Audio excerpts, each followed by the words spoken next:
2024 সালে স্বৈরাচার খুনি শেখ হাসিনার কবল থেকে যেই সকল মানুষগুলা ছাত্র ভাইয়েরা বুকের তাজা রক্ত দিয়ে আবারও একটি মুক্তির স্বাধীনতা অর্জন করলেন, আল্লাহ তাআলা যেন তাদেরকে শাহাদতের সর্বোচ্চ মাকাম দান করেন। আল্লাহ তাআলা যেন আহতদের দ্রুত শেফায়ে কামেলা দান করেন। তাদের রক্তের বিনিময়ে সন্ত্রাস, মাদক, জঙ্গি মুক্ত, মানব রচিত মতবাদ মুক্ত ইসলামী একটি রাষ্ট্র হিসেবে আল্লাহ যেন এই বাংলাদেশকে কবুল করে নেন, বলেন আমিন। ইযা জাআ নাসরুল্লাহি ওয়াল ফাত, যখন আল্লাহর সাহায্য বিজয় আসবে, ওয়ারাআইতান নাসা ইয়াদখুলুনা ফি, তখন নবীজি আপনি দেখতে পাবেন মানুষ দলে দলে আল্লাহর দ্বীনের ভেতরে প্রবেশ করে যাচ্ছে। মানে যখন সুবিধা আসে, সারা জীবন অনেক হুজুরও আছে স্বৈরা শাসকের বিরুদ্ধে একটা কথা বলে না। অনেক মসজিদের ইমাম, আজকে আফসোস 90% মুসলমানের এই বাংলাদেশে জাতীয় মসজিদের একটা ইমাম খতিব নির্বাচন হয়, দায়িত্ব পায়, যাদের মূল আদর্শ থাকে ধর্ম নিরপেক্ষ মতবাদ।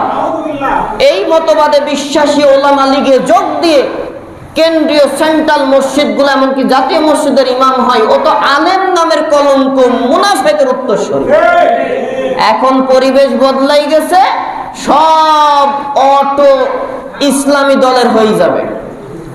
যেদিন দেশটাকে আল্লাহ তাআলা স্বাধীন করিয়ে দিলেন, মুক্তিযুদ্ধ 1971 সালে হয়েছিল, কিন্তু আশা করছি আমরা বাংলাদেশের মানুষের বাক স্বাধীনতা আল্লাহ আবার ফিরিয়ে দিলেন 2024 সালের 5ই আগস্টের স্বৈরাচার খনি শেখ হাসিনা পতনের মাধ্যম দিয়ে। এবং আমরা আশা করছি যে অন্তর্বর্তীকালীন সরকার গঠন হয়েছে, তাদের যে বক্তব্য, তাদের যে কার্যটা হয়তো বা দেশটাকে পরিশুদ্ধ করে আবার ইনশাল্লাহ একটা রাজনৈতিক সুষ্ঠু দল আমাদের আসবে ইনশাল্লাহ। তো যেদিন পতন হয়ে গেল, এই 5ই আগস্টে শুধুমাত্র শেখ হাসিনার ওই পদত্যাগের ঘোষণা শুনতেই সব অটো, যারা সারা জীবন বিরোধী পক্ষ বলেছে, এখন সব এক পক্ষে নাম দিয়ে ফেলেছে। বিজয় মিছিলে নাকি তাদেরকে এখন আগে আগে দেখা গেছে, যারা সারা জীবন দলীয় শেখ হাসিনার দালালি করে গেছে। সম্মানিত উপস্থিতি, আল্লাহ তাআলা বলছেন ওয়ারাআইতান নাসা ইয়াদখুলুনা ফি নবী, যখন বিজয় আমি আল্লাহ দান করে দেব, মানুষ দেখবেন আপনাকে আহ্বান করা লাগবে না, অটোভাবে নিজে থেকে বাঁচার জন্য, কেউ বা থাকবে ক্ষমতা ফিরে পাওয়ার জন্য, অটোভাবে দলে দলে যোগদান করবে। দীনিল্লাহি আফওয়াজা, আপনি দেখতে পাবেন। ফাসাব্বিহ বিহামদি রাব্বিকা ওয়াস্তাগফির, তখন আপনি আপনার মহান রব আল্লাহ তাআলার জন্য পবিত্রতা ঘোষণা করেন এবং ইস্তিগফার পাঠ করুন। ইন্নাহু কানা তাওয়াবা, তার কাছে ক্ষমা প্রার্থনা করুন ও তওবা করুন, নিশ্চয়ই আল্লাহ তাআলা তওবা কবুলকারী। তার মানে বিজয় যখন চলে আসবে আর হত্যাযোগ্য না, হত্যাযোগ্য বহু হয়েছে।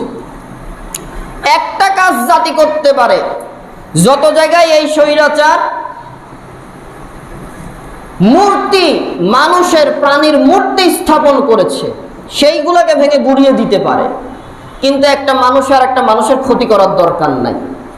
তাদেরকে ভালোবাসার চাদরে আগলিয়ে রাখেন। তবে হ্যাঁ, তাদেরকে একটু বোঝান যে দেখো, তোমরা আমাদের সাথে যে আচরণ করেছো, আমরা সেই আচরণ চাই না। তবে তাই বলে তোমরা এই সুযোগকে ব্যবহার করে আবার ফাল পেরো না, সামনের ভবিষ্যৎ কিন্তু তোমাদের জন্য ভয়াবহতা আছে। তবে অবশ্যই আসবে ইনশাআল্লাহ। এই যে অন্তর্বর্তীকালীন সরকারের শপথের পরেই তো ডক্টর ইউনূসের একটা ভাষ্য আমরা শুনলাম, ভালো লাগলো, যে তাদের প্রথম কাজই হবে যত খুনি, ছাত্র আন্দোলনে যত খুন করেছে তাদের বিচারটা তিনি আগে করবেন। আর তারা কারা, এটাই জাতির কাছে আর নতুন করে বলার দরকার নেই। সম্মানিত উপস্থিতি, তাহলে আল্লাহ তাআলা যখন বিজয় দেবে, আমাদের তো বিজয় উল্লাস, বিজয় মিছিল করতে হবে নাকি? না, ইসলামে কোনো বিজয় মিছিল নাই। আল্লাহ না, ইসলামে কোনো বিজয় মিছিল নাই। এটা অন্য জাতি করতে পারে। আপনি শুকরানা আনন্দ র্যালি করতে পারেন, বিজয় উল্লাস না। বিজয় উল্লাসের মাধ্যম আল্লাহ দিয়েছে ফাসাব্বিহ বিহামদি রাব্বিকা ওয়াস্তাগফির ইন্নাহু কানা তাওয়াবা।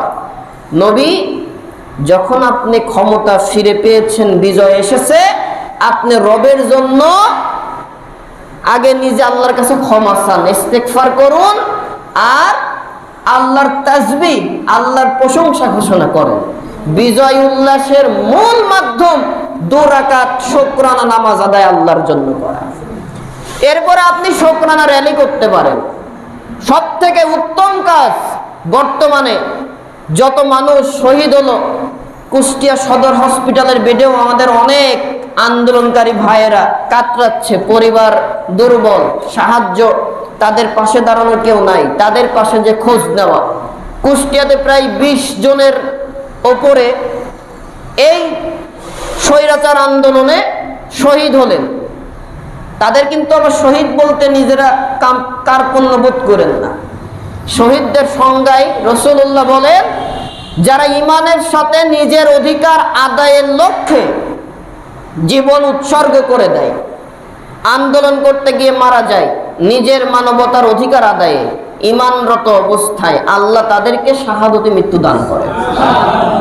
আমাদের কুষ্টিয়াতে প্রায় 20 জনের উপরে প্রাণহানি হয়েছে। এই 5 আগস্টে একদিনে প্রায় 10 থেকে 15টা লাশ বের হয়েছে। তো তারা শহীদ। আপনাদের আমাদের উচিত তাদের কবরের জিয়ারত করতে যাওয়া, তাদের পরিবারের খোঁজ খবর নেওয়া। প্রশংসা কি করে আদায় করবেন? আপনাকে যে একটা সর মারছে, আপনি তাকে এখন একটা ফুল দিয়ে উপহার দেন। ভাই, যে আপনাকে ক্ষতি করলো, তাকে যদি আপনি একটা ফুল দিয়ে উপহার দেন, ও যদি মানুষ হয়ে থাকে, মানুষের রক্ত ওর ভেতরে যদি থাকে, এর থেকে বড় শিক্ষা আমার মনে হয় 5টা বেতের বাড়ি দিয়েও হবে না।